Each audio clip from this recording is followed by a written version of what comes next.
Hello guys, welcome to my kitchen. আজকে রান্না হচ্ছে ট্যাংরা মাছের ঝোল। ট্যাংরা মাছের ঝোল রান্না করার জন্য আমি পুরো ভিডিওটা আমার চ্যানেলে আপলোড করে দিব।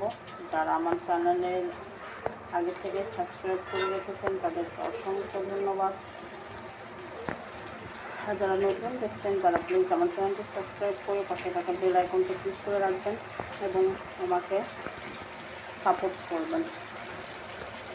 ট্যাংরা মাছের ঝোল রান্না প্রায় শেষের দিকে এখন। আগে মাছগুলো কুটে নিয়ে তারপরে ধুয়ে সেগুলো সুন্দর করে লবণ দিয়ে ভালো করে ধুয়ে নিতে হবে। তারপরে পেঁয়াজ কুচি করে কেটে সেগুলো কড়াইয়ে ব্রাউন করে নিয়ে তেল ছাড়া ব্রাউন করে নিই। তারপর সেখানে তেল দিয়ে ব্রাউন করে নেওয়ার পরে তেল দিয়ে পরিমাণ মতো আদা রসুন বাটা, হলুদ বাটা, গুঁড়ো মরিচের বাটা, ধনে গুঁড়ো, জিরে গুঁড়ো দিয়ে মাংস কষানো, এখানে মাছ দিয়ে তারপরে এগুলো মাছ ঢেলে দিয়ে হালকা মাছগুলো ঢেলে ফেলে নিয়ে এখানে আবার পানি দিয়ে কষিয়ে নিয়ে পানি যখন শেষ হয়ে যাচ্ছে এই পর্যায়ে এসেছে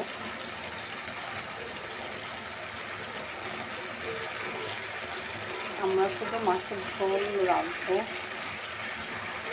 এই জন্য এরকম অবস্থা থাকায় তেলের পরিমাণটা আগে দিয়ে দিয়েছি বেশি, এখন আর দিতে হবে না।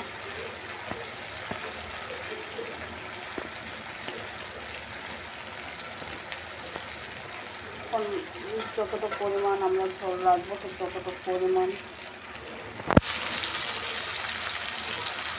পানি দিয়ে নিতে হবে।